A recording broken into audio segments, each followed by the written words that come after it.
So hello guys, welcome back to my YouTube channel at for today's video nga ay pag-uusapan natin kung paano ako na-offera ng Maya Easy Credit sa isa pa naming Maya account.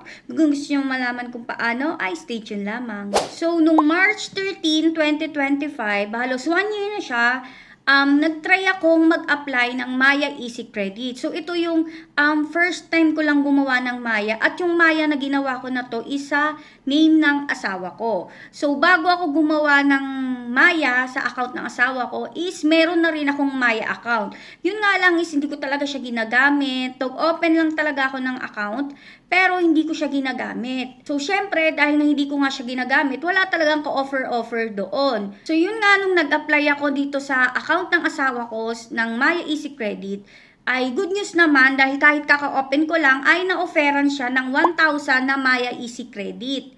At update ko lang din kayo ngayon, meron na siyang 8,000 na credit limit. Lately kasi medyo nagagamit ko na yung Maya account ko kasi nga ang goal ko is ma-unlock ko yung Maya Easy Credit tsaka yung personal loan. Kasi nga yung personal loan sa account ng asawa ko is hindi talaga na siya nag-o-open. Puro pa rin siya reviewing. Walang nangyayaring rejection, walang nangyayaring approve. Kaya lagi lang siyang reviewing. So naisip ko, why not lagyan ko kahit papaano yung Maya account ko para ma-offeran din ako ng Maya Easy Credit tsaka ng personal loan. So, lagi ko talagang tinitignan yung Maya Easy Credit ko kasi minsan talaga may nagte-text sa akin na may offer na daw. So, pero kapag chine-check ko siya is palaging hindi pa daw ako eligible. So, syempre, nasasad din ako. Pero yun nga, wala akong magagawa.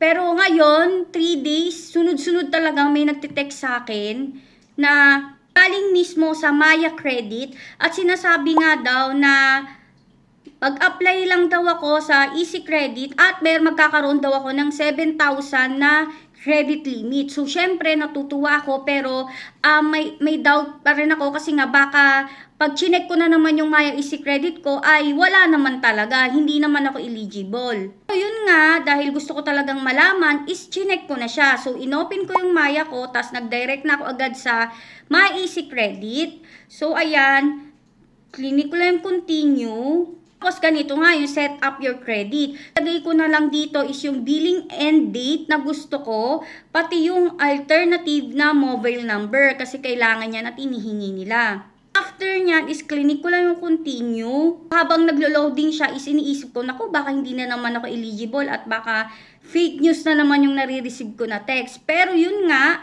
after nga mag-process ng information is nagulat ako kasi 7,000 nga agad-agad yung binigay nila na offer sa akin.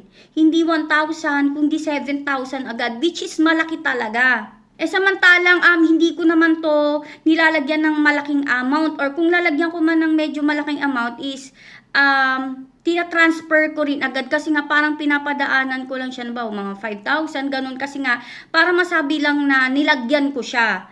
Kasi nga gusto kong maging active ulit yung Maya account ko para nga ma-offeran ako ng Maya Easy Credit tsaka ng Maya Personal Loan.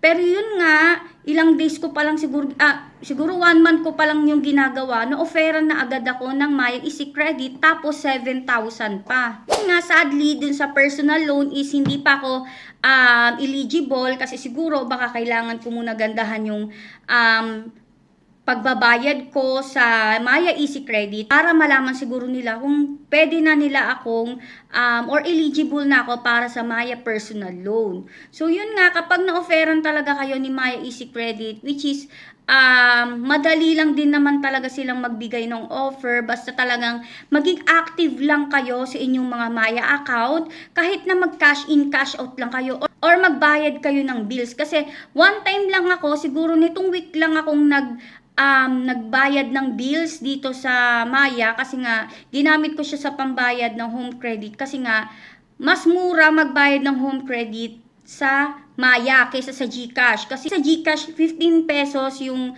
service charge nila. Unlike sa Maya na 10 pesos lang. Kasi nga syempre sa home credit is meron kami sigurong for na ongoing loan.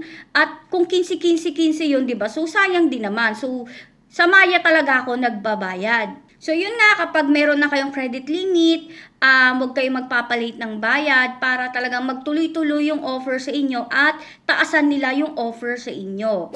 So, yun nga no, sana may natutunan kayo sa video na ito. Thanks for watching. Yun lang!